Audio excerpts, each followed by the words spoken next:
wish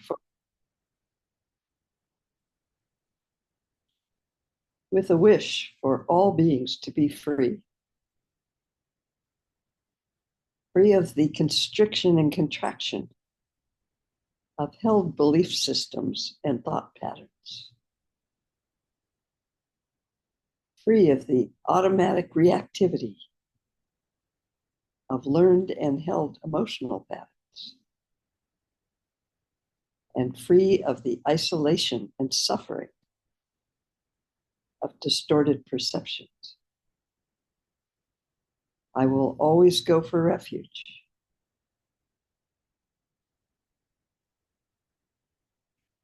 To radiant, alive, open-hearted, spacious awareness until awareness is ongoing, like the flow of a river. Enthused by wisdom and compassion, today in the presence of all Buddhas and Bodhisattvas, of any lineage or none, and or any time or beyond time, I generate the mind of full awakening for the benefit of all beings. As long as space remains, as long as beings remain, may I manifest in such a way to ease and dispel the misery in the universe.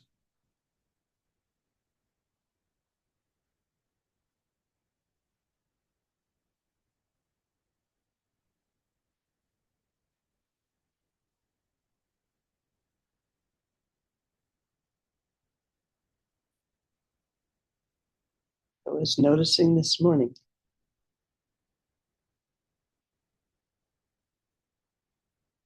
that though I don't spend very much time there, I do look at the news. And it hit me very strongly this morning. I know not to spend much time there. Things just start swirling.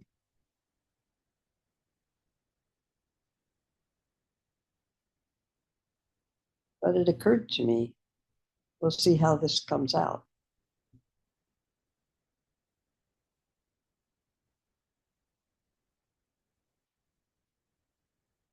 Where we spend our time, our energy, where we put our attention, shapes our perception.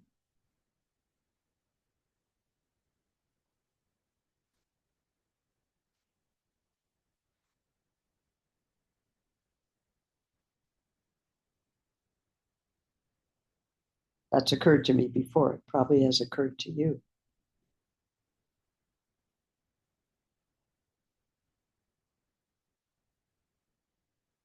Our thoughts and feelings shape our perceptions. The stories we tell ourselves shape our perceptions. So today, with no idea how this will come out, as usual,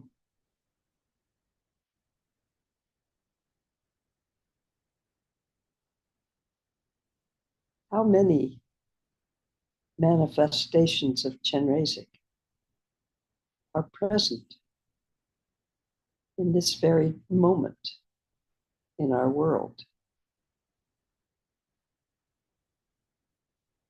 Hundreds, thousands, millions?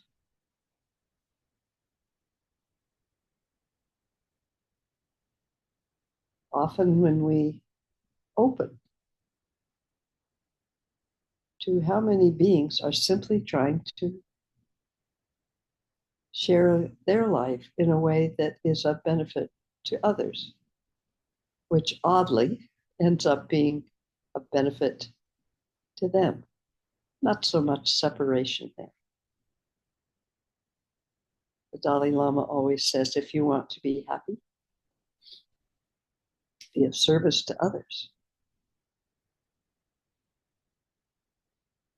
It does not say out of guilt or because you think you should, until you build great resentments, try to take care of everybody else.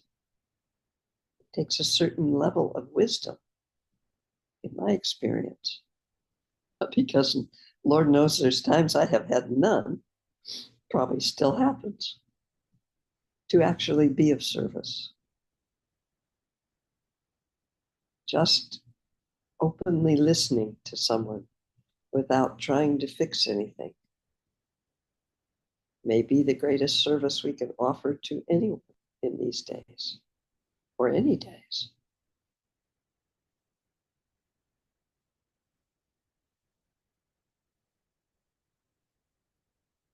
So there are countless beings right now not thinking about being of service, but are living the way they choose to live. And it occurs to me, their focus, their attention is in the moment of what they're doing, not what we've all probably become accustomed to in many ways, which is listening to people describe what's occurring and then describing it to ourselves. So how do we get there, to that kind of openness,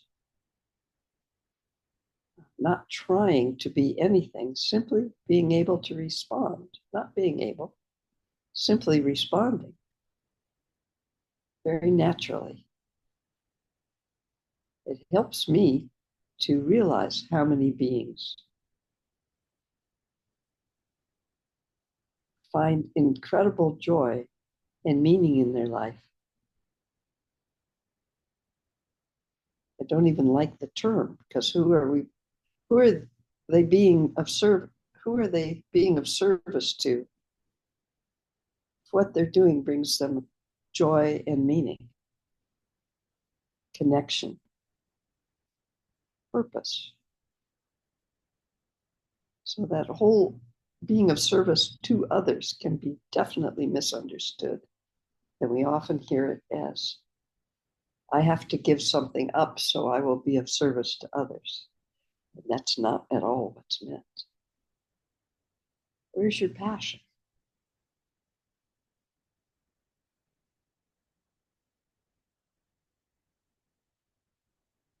Where do you want to step into that maybe fear holds you back from? It doesn't have to be a big deal. So I had this image, and we'll see where it goes, of imagining or resting in the very tiniest movements of life.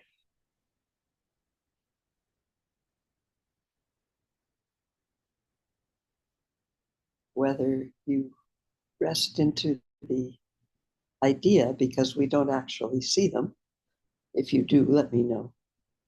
Of atoms, and even them are broken down depending on how far you want to go with the smallest idea of what exists. As far as you go, science tells us that there's something even smaller,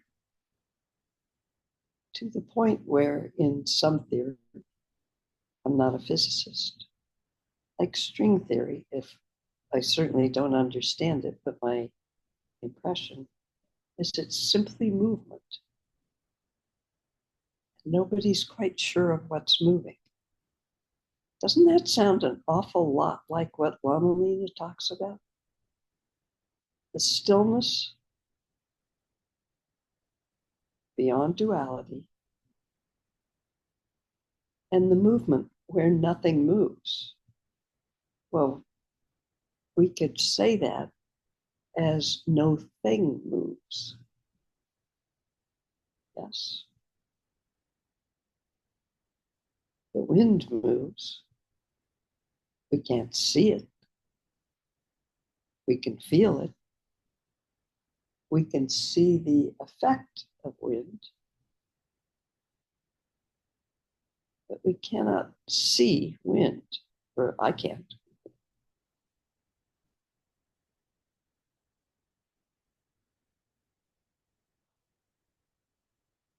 The very smallest of movements.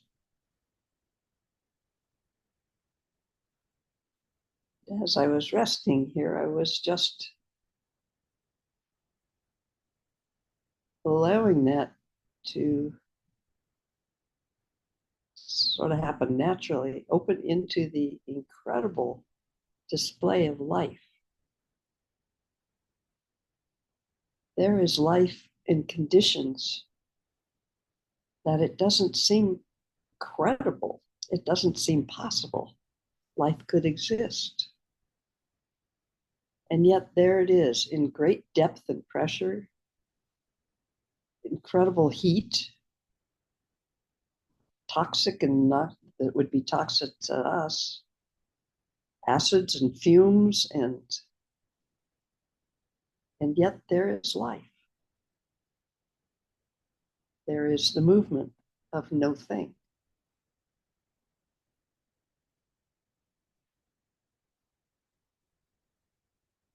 That movement seems to attract to itself until form arises. Life in form. Always changing because those little bits of no thing are always moving.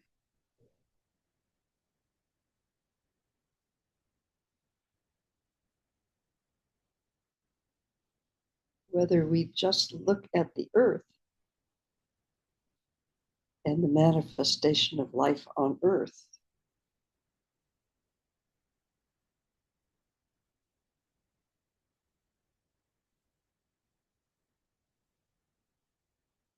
then if you want, rest in that a little bit and walk around or look around or be present around. You are that movement where no thing moves, but something seems to be attracted to come together to make form. Always moving.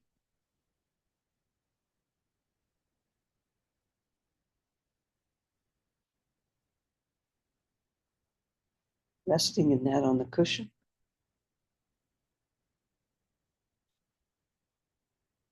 Allowing the thoughts that will arise about that.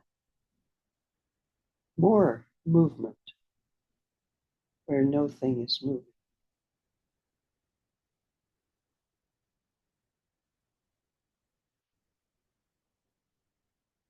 Just the movement within mind, heart mind.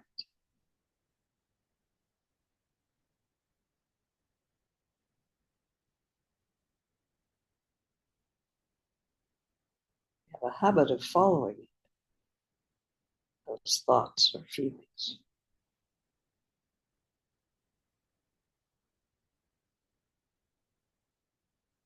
Just movement in heart mind.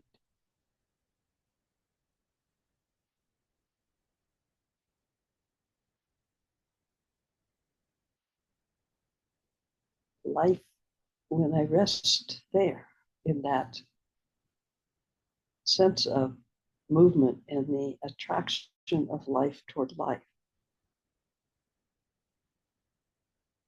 that can end up creating, manifesting anything and everything.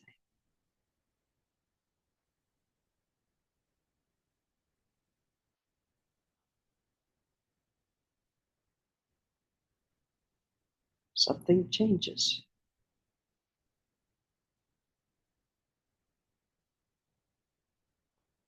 Can't put it into words.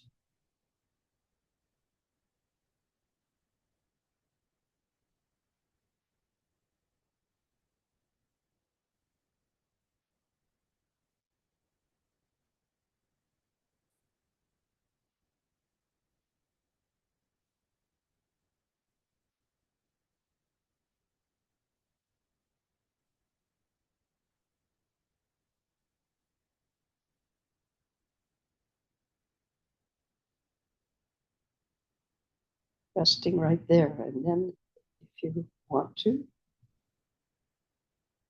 letting your heart mind expand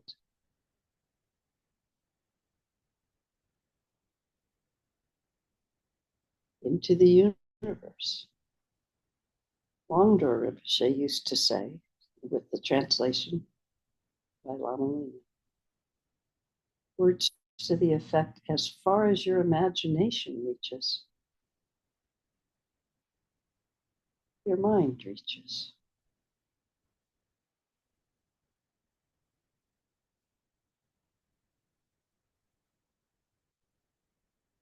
Do you enjoy,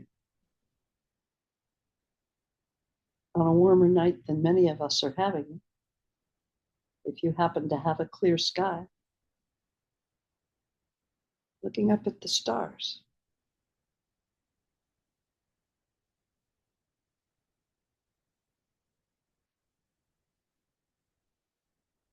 Realizing that although we feel like we're looking up, or at least we have a cutoff of our horizon of looking at stars,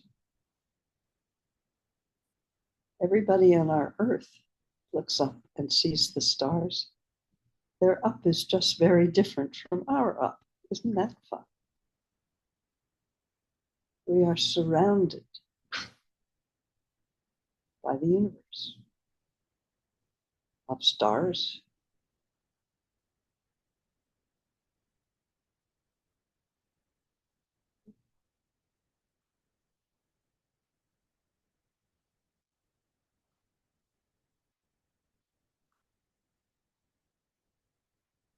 I'm going to take 1 minute and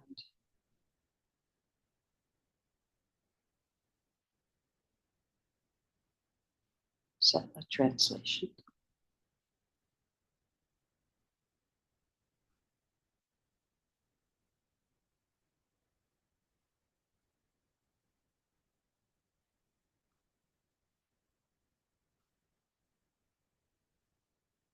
As I do that,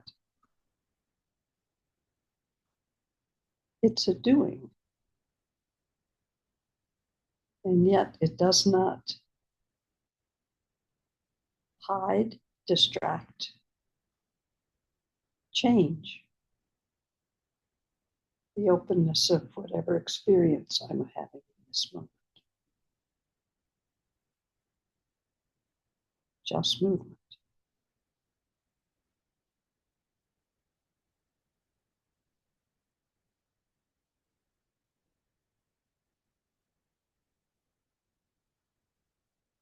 Stars being born, stars dying.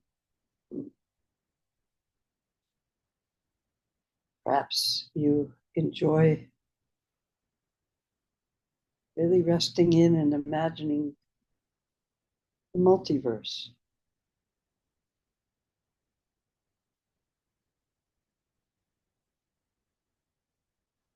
where we're parallel universes,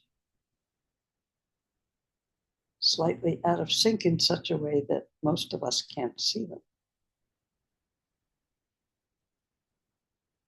Perhaps that's terrifying. You ever looked up at the stars on a clear night and felt a sense of relaxation, of something releasing, like a tension you didn't even know you were carrying around all the time? Just because it's so vast. Life, that same movement of no thing.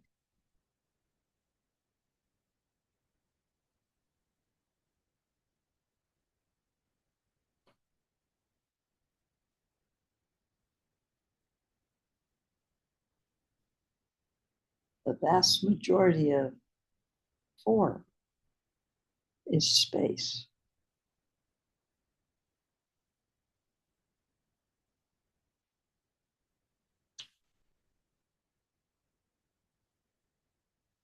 As it coalesces,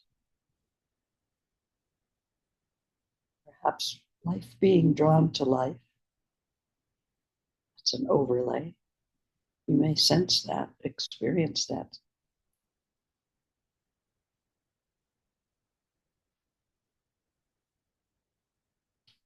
Space becomes form.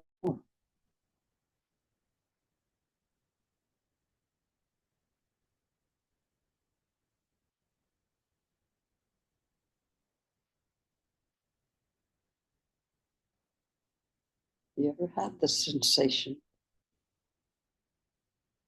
There's a wonderful movie that that's, I like it. I think it's called Everything Everywhere All the Time. I may not have that right. Because I had a moment where it was obvious everything that's ever been form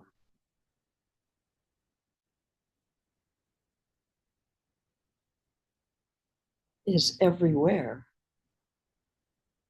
whatever where would be, space, all the time. Because there is no time, except there you go.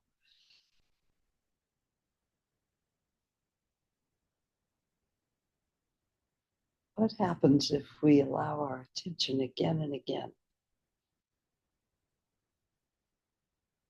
It doesn't mean to dismiss the thoughts that arise or try to get rid of them.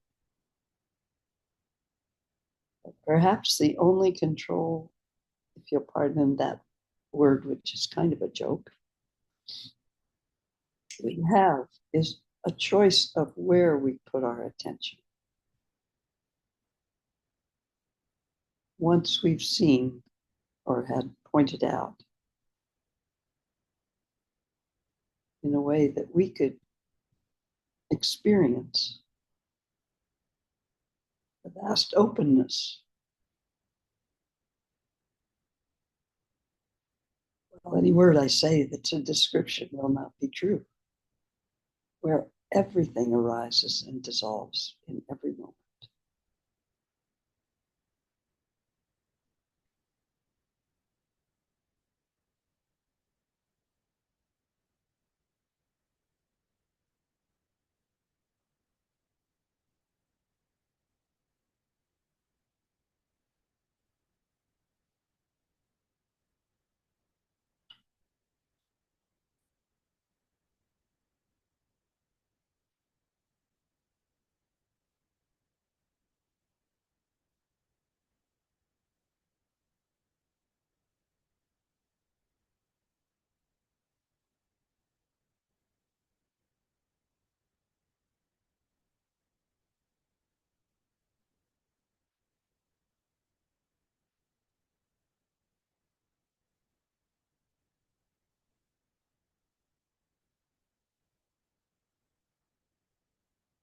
There is a well-known and respected teacher, Tai Situ, I think, something like that. Sorry with my ignorance.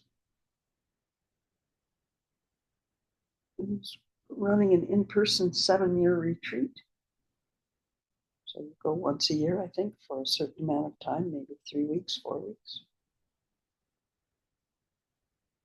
He continually says things to the many students that come. Like, you have no idea how many beings you're surrounded by in every moment. Part of me goes, that's a little bit creepy. Well, what the heck is he talking about?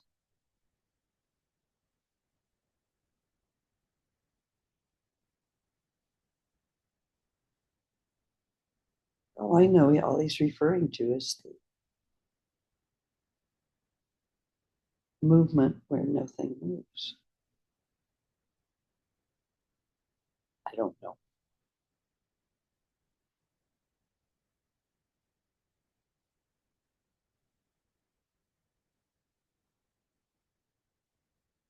It can feel when we're in a space like this together.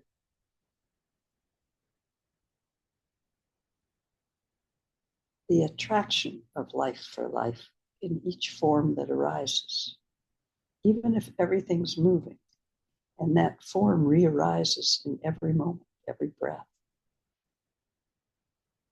It is constantly in movement. And the force of, I won't name anything, that brings the form so often back to its habitual patterns.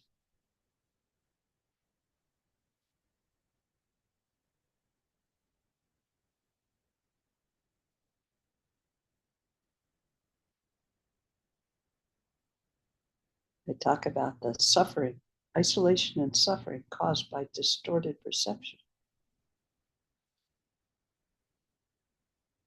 If for a moment, like Chenrezig, like Samantabhadra,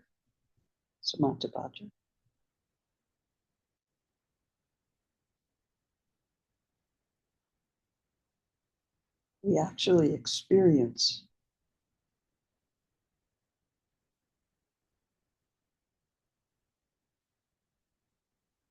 the movement of no thing and yet present in all form. We share the same spark of movement. I don't even know what to call it. Breath of life. Don't really have words.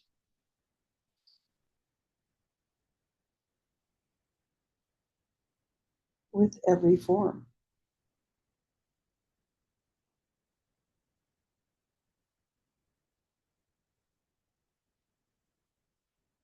We experience that at least a bit. First off, the amazingness to me at least of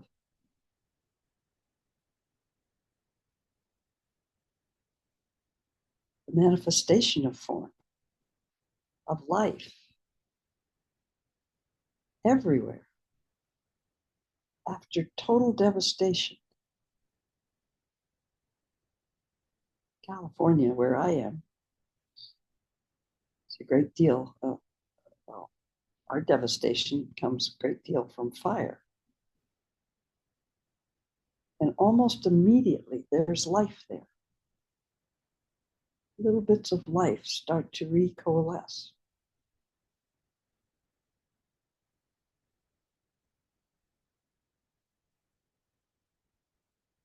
Amazing to me.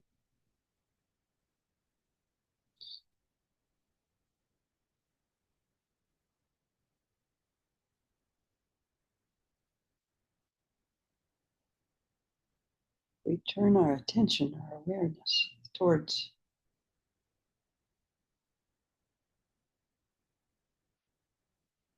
the absolute shared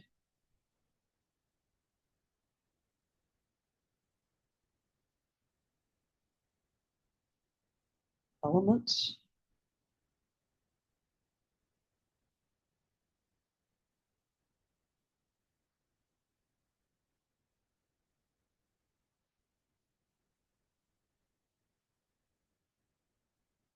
that make up life.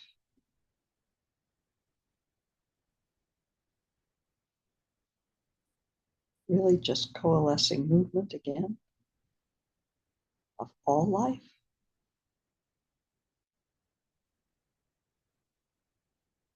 Where we choose to put ourselves, and a lot of it isn't choice in the beginning, or maybe some teachers say it is, I don't know.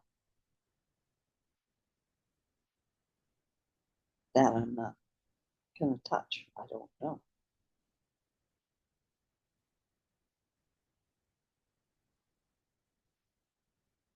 Knowing that form attracts form, knowing that form interacts with form, knowing that, knowing experientially, not in thought, that who we are is deeply affected by where we are, who we share time with, what we share time with, deeply affected. Not to mention all we've brought from our patterns of the past. There's no need to get rid of any of it, but we do have a choice. I think. I experience, I don't think. And I'm flabbergasted how much of the time I make a choice that I know is interacting with form in a way that will affect me in ways that I would not choose.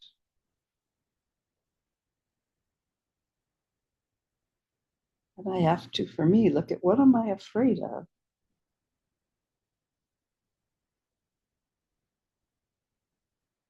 That causes me to pick up a phone and look at the news. Do I not know in my heart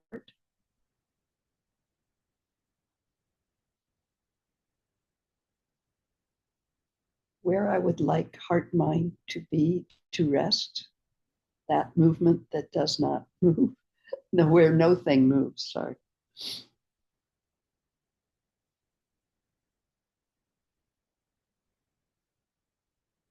Is it in the description of life that I want to rest? Am I so afraid of life and the freedom of movement that may occur when the describer is quiet for a bit? The actual dissolving of the suffering and isolation of distorted perception, which if you've even had a glimpse of, a moment of,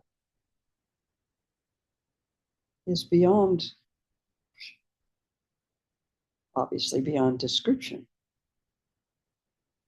I don't want to say joyous, or there's not a describer I have. And yet, why am I afraid to really allow myself to rest there again and again and again without grabbing? And I can have all kinds of ideas. Am I afraid it won't be there this time? It's not an it. Or is it simply, not simply, am I afraid the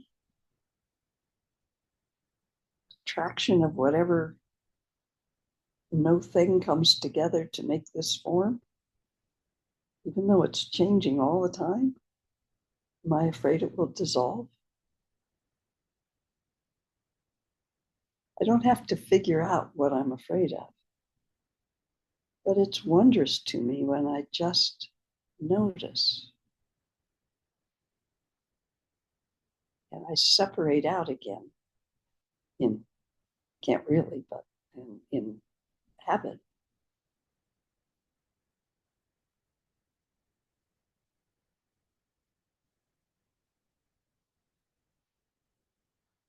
Into the describer of life, not the liver of life,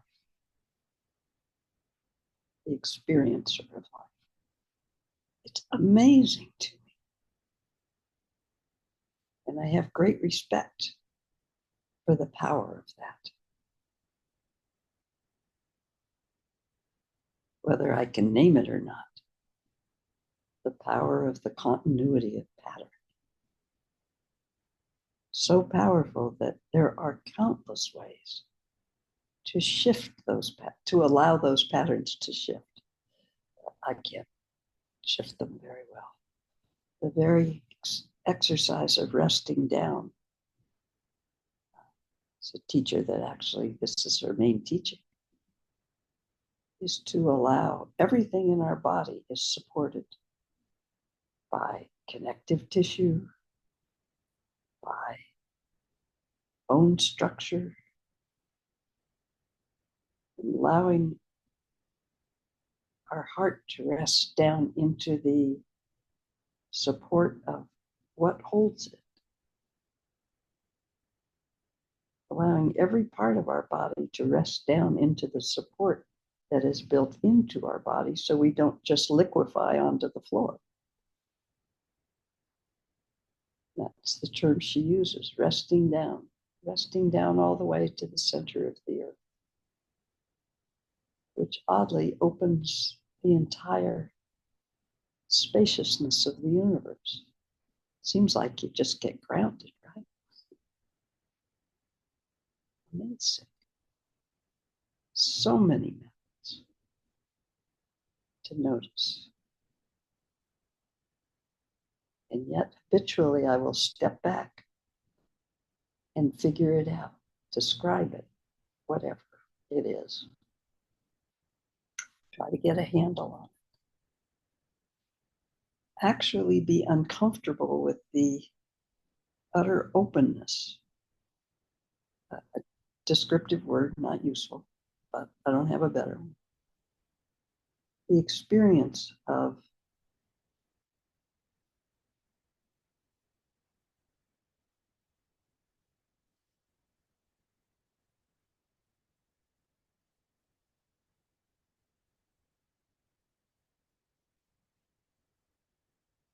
interactive life in this moment.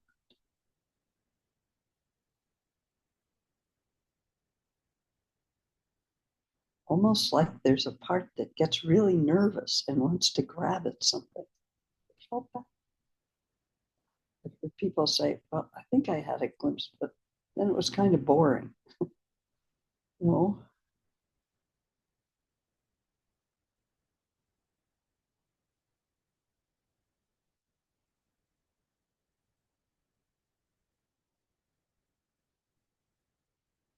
Can we feel for a moment together that there lots of people like to talk about no self? I think that's kind of silly unless that's really what you're experiencing. But the non-self, the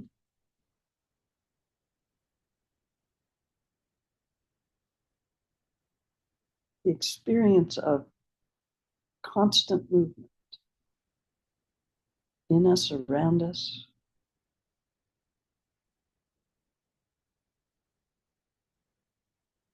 how many times do we describe a person that we've met or seen? And then we hold on to that description. Nobody's the same. Are you the same from moment to moment?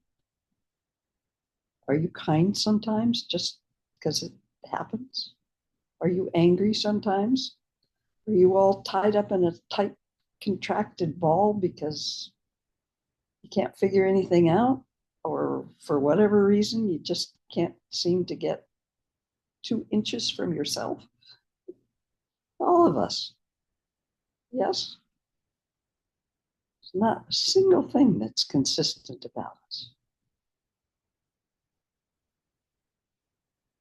Even our repetitive patterns aren't exactly the same.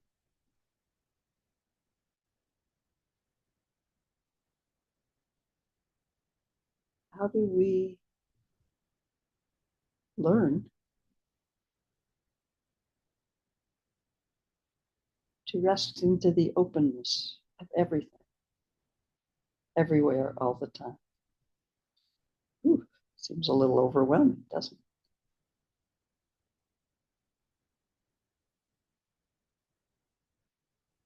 It's only overwhelming if we're trying to look at everything everywhere all the time.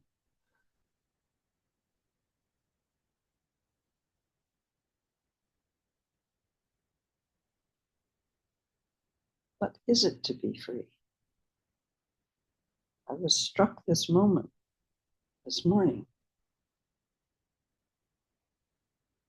with how often I grab for things that reinforce my patterns.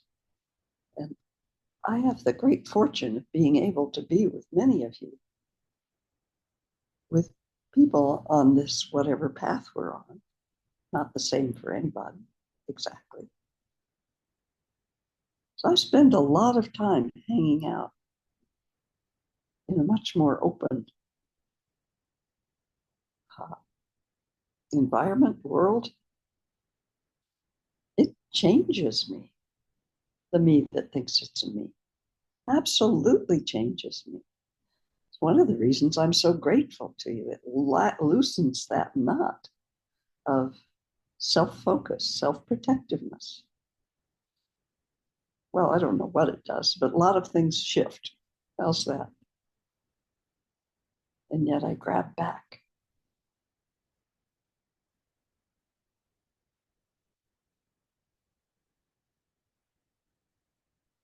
Do I experience the number of bodhisattvas? They don't have that many. They don't think of themselves that way. That would be silly. Can you feel the silliness of that? Kind of like our, in the West at least, our hero path.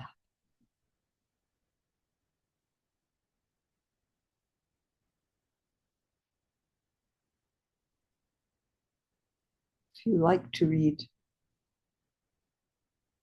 about how other cultures coalesce together, read some Joseph Campbell. But he talks about the myth of the hero. And you can see it in, what's the movie, The Hobbit? You can see it in lots of movies where the hero is very reluctant, doesn't actually want to be a hero, doesn't want to go on any kind of quest. Sometimes they do to win the damsel, the princess, or whatever. But a lot of what happens is just appears to be blind luck. Oh, a sword happens to show up when they need a special sword to cut through something. I mean, it's amazing.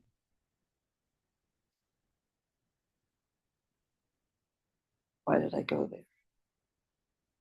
Bodhisattvas aren't, they're heroes to us, perhaps, because we see something beyond what we have to give, and they appear to be freely and happily giving. Maybe it doesn't appear that way to them at all. How does that path open so naturally that it's like breathing? I don't think they went around doing it on purpose. They probably, I don't know, they.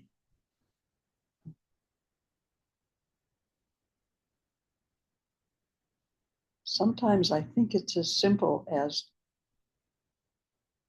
well, you read so many stories about yogis that do this, that don't stay in any one place. That's one path. It's not for everybody. They don't stay in one place because they, I believe, what I've read, they will solidify there. The habitual patterns will take hold.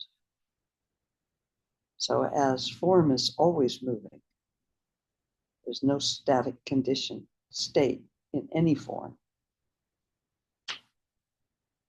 They tend to reflect that in their actions.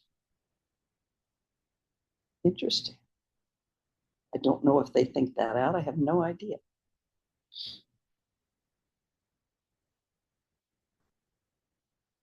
Could we make a choice of some sort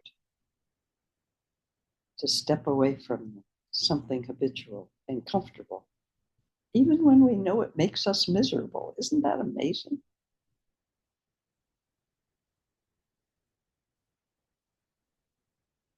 Not wrong.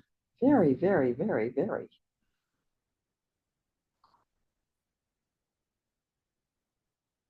habitual in life. Could it be as simple as changing our habits? Is that really all that practice is about? Is that all that Chenrezig points at? Giving us a place to rest that is outside of our normal habits?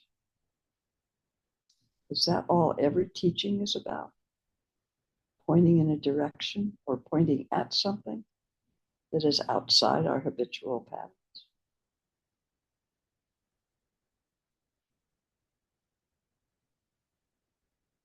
Who wouldn't need support to do that? Idioms are awesome. Dorji Purba, with the Purba that cuts through the frozen quality of the self-protectedness around our heart.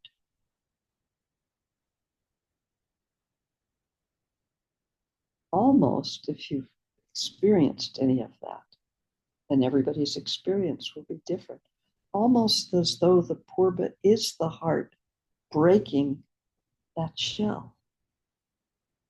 Whoa, didn't expect that.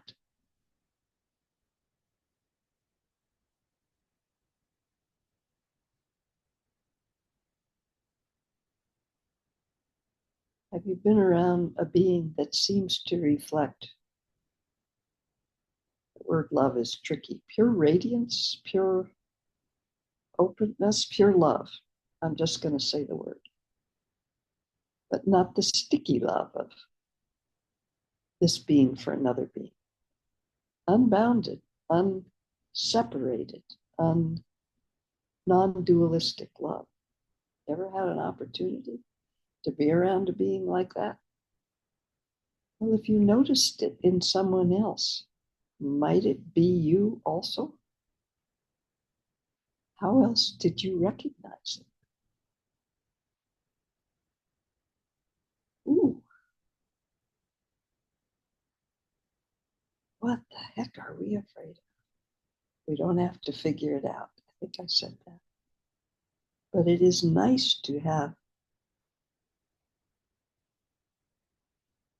guides, whether they be our teacher, a yidam that can change.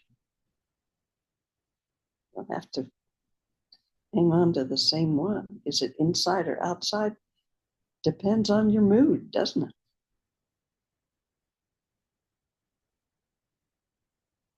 What can inspire you if you want to keep walking on this path?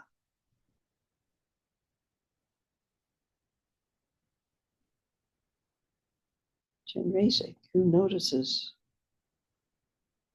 in that? We will do a traditional one of these days. Who notices the manifestations?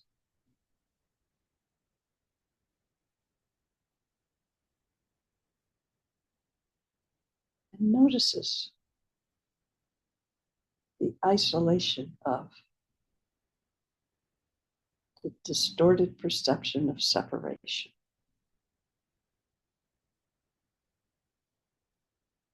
What is the method in that? To notice that. Love and compassion may start as love and compassion for another being. Whatever that duality is, the so-called other being is simply the stimulus that helps. Hello. Oh, I must have got that right. When the animals show up, I know we're on a good track. It's kind of a joke. Huh, I think I fell off my track.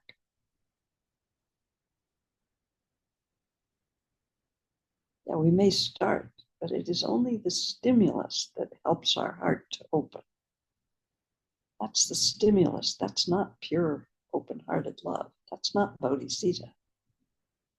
It's good because it allows us to feel a little more open, a little more caring, a little less separate.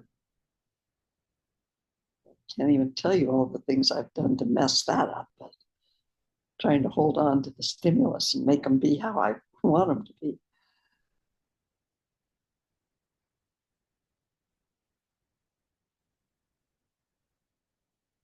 It's hard to go from New York to pick a place, Paris,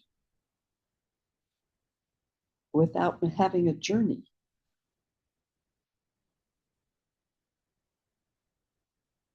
Isn't it? Having the intention, the wish to recognize Bodhicitta, to fully recognize it, which is the definition of a bodhisattva. There is no such thing as an individual bodhisattva.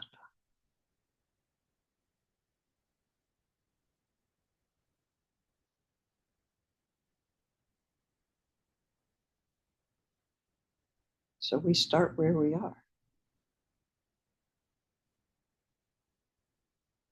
But we can set an intention to create, to support the circumstances that help us to do that. And that, for me at least, is 2 steps forward, 5 steps running the other direction. Maybe big day, 10 days forward, 10 steps forward. It'll go at the rate it goes. We will run in whatever way is our habitual way to run. Is it getting angry? Is it getting depressed? Is it, don't have to figure it all out.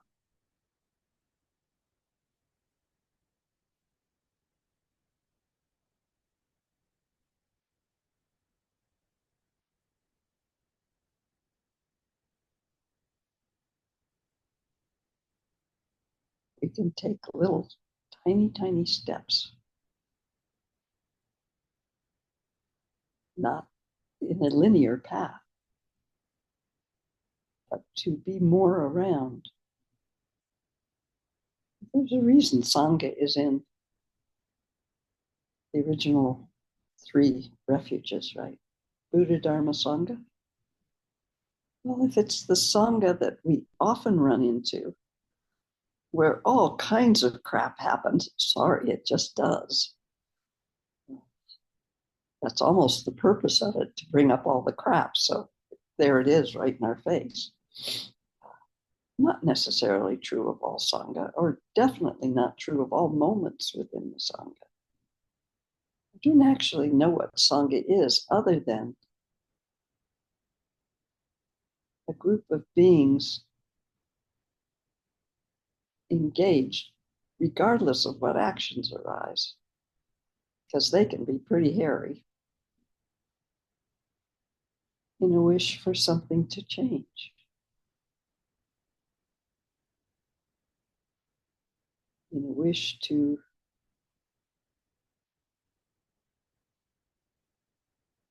realize what most of us have a sense of longing for.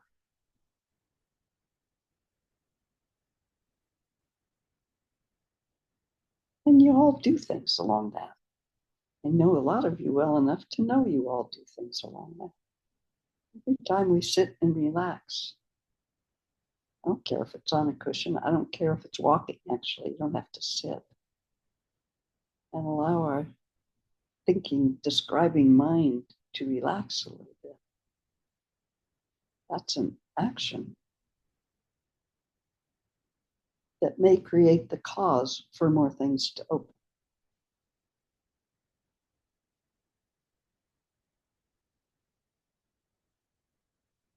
Or to drop away.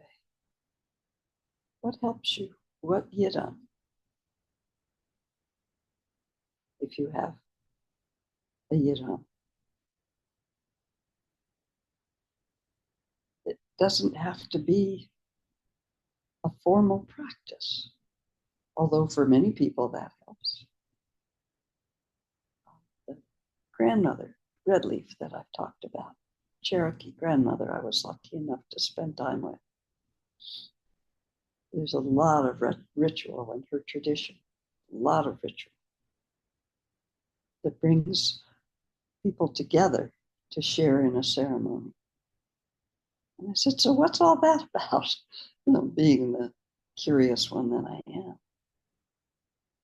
She said, it just reminds us of our connectedness. Ceremony, ritual can have that effect. Again, if you want to notice, read Joseph Campbell. We are, many of us right now, living in a time where there are very few cultural myths that support connection. quite the opposite in many of our cultures.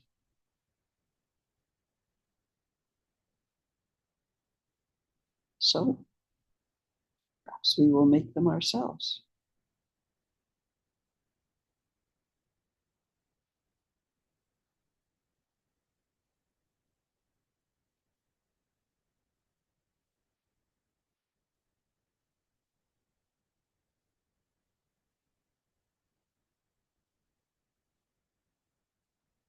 I don't know that myths are held literally by cultures. Their aliveness and connection comes alive together through those myths. I don't know. I wasn't raised in one of those cultures. When the myth becomes too solid, which is what religions tend to do, is solidify myths, right? Maybe. That's not a political statement, it's just an experience. They lose their magic to actually bring connection. Where will you find it? It's different for everybody. If I try to have the path that Lama Lena has, it won't work. That's her path.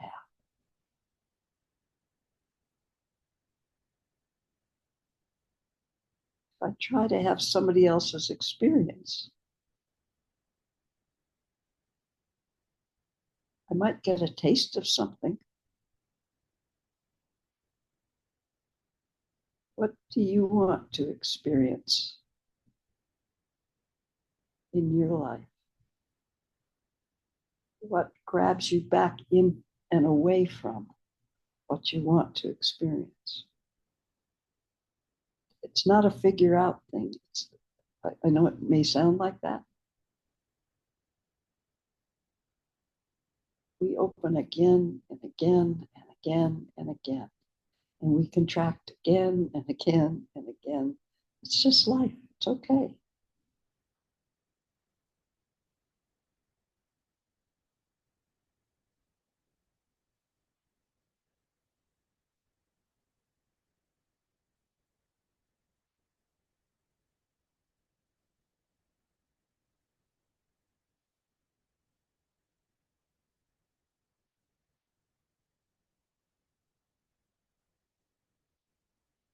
And you feel for a moment how we project our worldview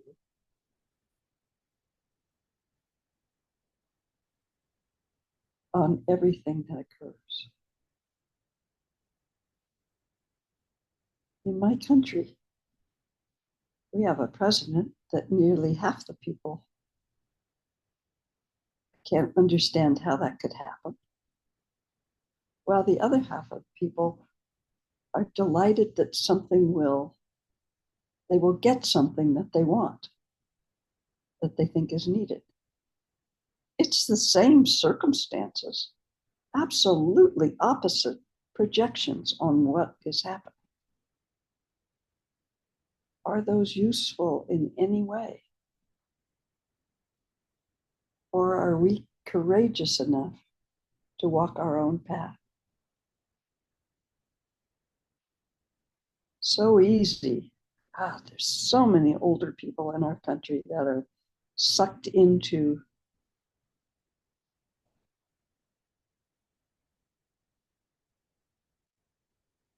television news all day long. There's probably younger people doing that too.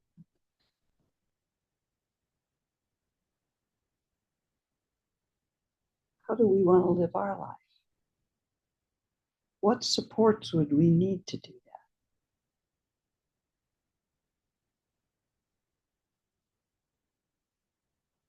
I projected 4 years and still can.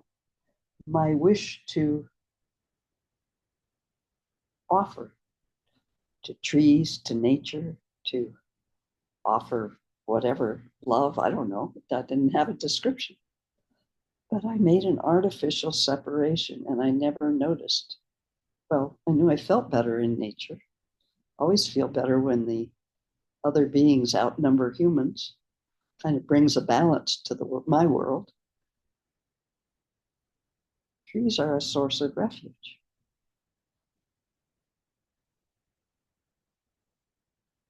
Who knew? Maybe you did, but not because I'm seeing, and I don't know how to say that, because we're not separate. They have so much to offer.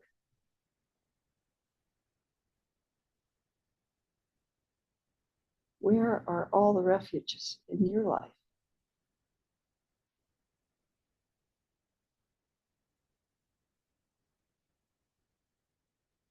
That's where I am today. If we don't, refuge is such a big deal in this path.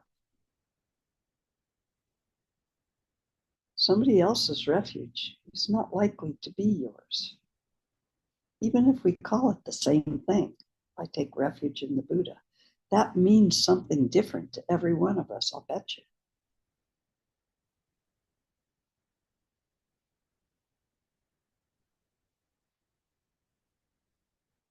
Lama Lena once said to me, refuge is the first teaching and it's the last teaching.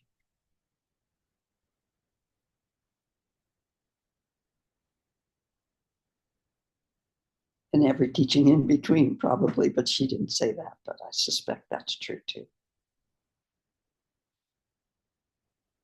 We can be what are those puffy things, dandelion balls, that the kids pick and they blow and they go everywhere. We all did that, maybe. We can be that and just be blown around by whatever is around us. Sometimes we have to change our circumstances so that what is around us, I would have liked to do it without that, but sometimes I have to change my circumstances or allow them to change. I'm not sure which that is. Or we can get so rooted, we're like the deepest oak tree, solid. Wind will still blow the dandelion puff all around. Wind will still be strong enough to blow the rooted tree over.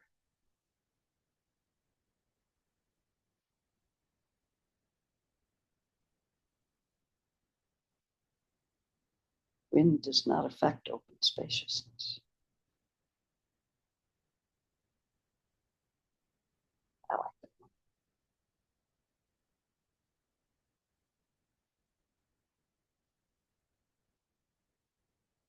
If we rest without trying to seek or get something, just let our descriptive mind relax, however that happens. If it happens by watching TV, notice the manifestation, notice the looker, and then notice what looks. There's all kinds of, there's practice everywhere. It's called, well, I don't know what it's called.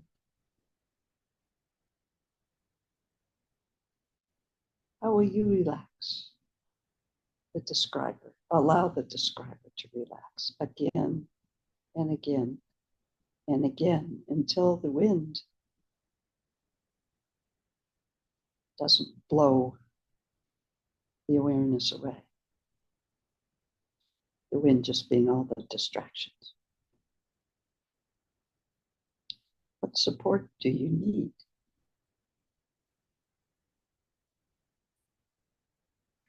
What support can you offer freely? Not because you should, not because you're responsible for everybody.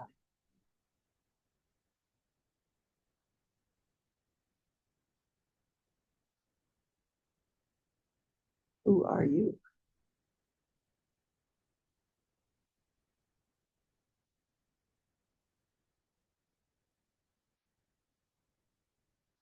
Shouldn't have used New York to Paris because I was going to say baby steps, but If you try to go on a journey with baby steps, you're going to have to walk on water. And that's pretty advanced, I think. That's a joke.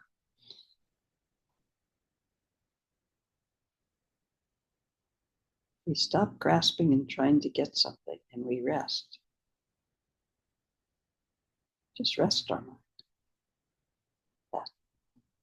It can blab, blab, blab, but I think you all have an experience of that not having a big effect. Just movement.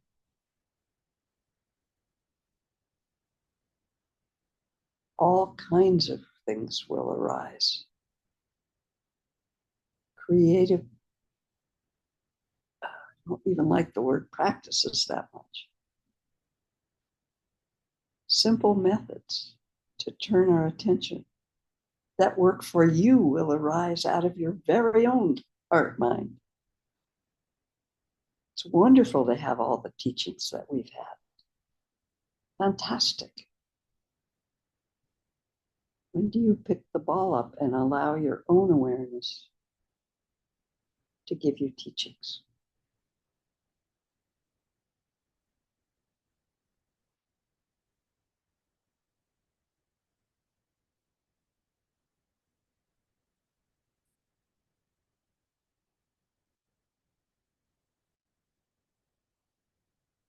Lama Lena's 3 words are let go, relax, let go, leave be.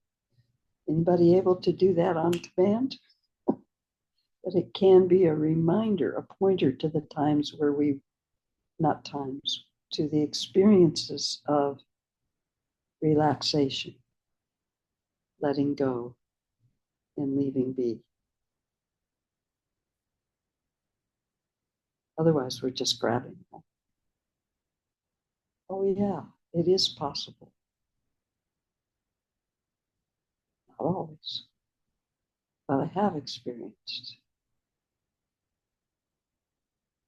being in a relaxed experience beyond grasping, trying to control,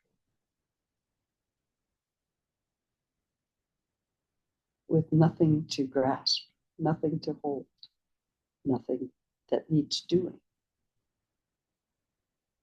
Letting go. It isn't that I could let go. The letting go is a result of the whatever happened. And the leave be comes with that. I think you might all have had that experience.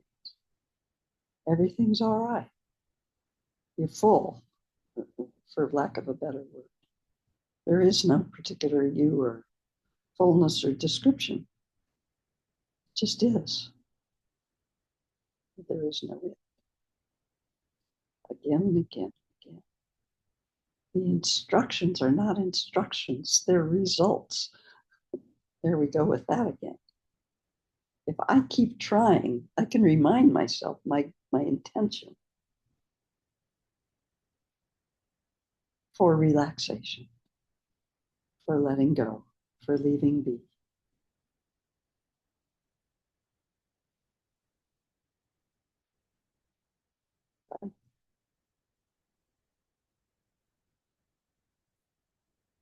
And there it is again. Not it.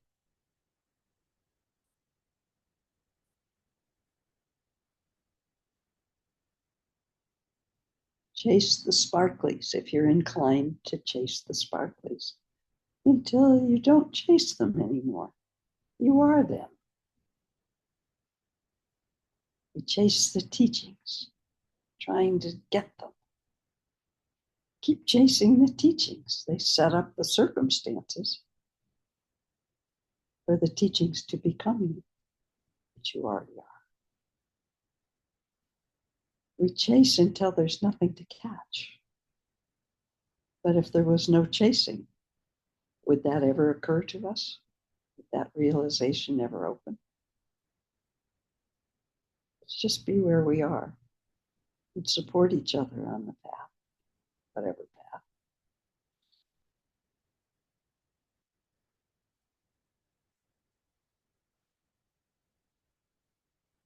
And occasionally have the courage not to grasp to control when that arises. Those moments of grace when we actually can, without so much a sense of doing it, we can learn to rest there.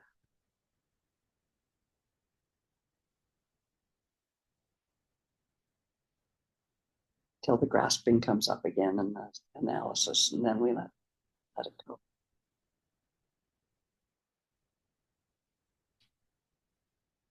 Vast, vast, vast universe beyond our imagination.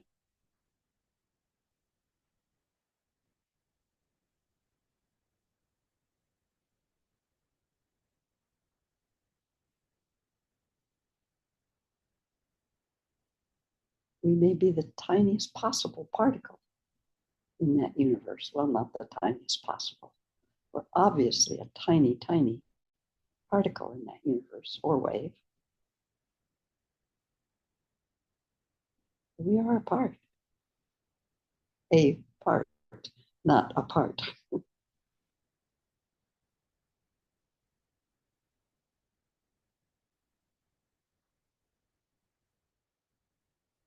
Those inspirations that come that say, I think I really want to do this. Can we follow them? Just for a minute. Open to them. Not grasp them, not force them. Y'all have them, I'll bet you. Okay, that's enough. If a symbol like Chenrezig, oh, there's something I love, then I'll let all this go. It happened at one point.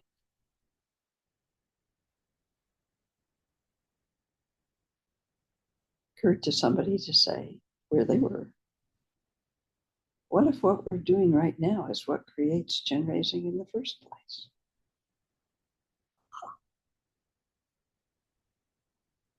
Time may not be as linear as we think. Perhaps our actions are what created the arising of Chenrezig with the Buddha. How do you know? Could be. That's just fun and maybe inspiring a little bit. There are moments of Chenrezig all around us all the time.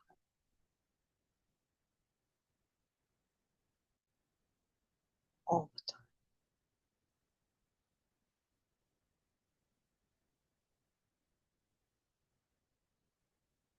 Trees drop their leaves so the earth can take their nourishment. Who knows? Is that an act of Chenrezig? Why not?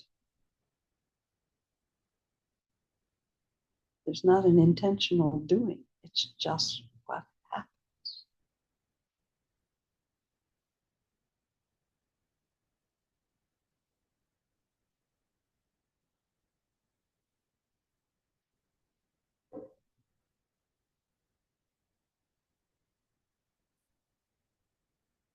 I never wish to shut my mouth. And maybe anybody that wants to just sit for 5 minutes and then we'll do a dedication. Sit together for 5 minutes. If you want to go, please do the dedication yourself. No report card.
Thank you all. Shut the meeting, please.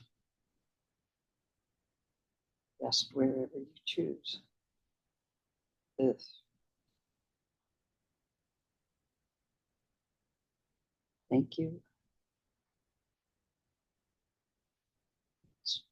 Dedication is not to grab, not to hold on.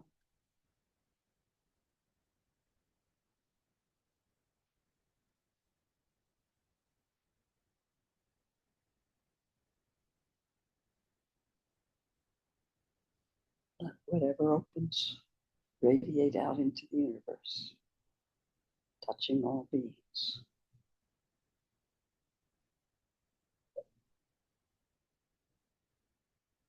May all beings have opportunities.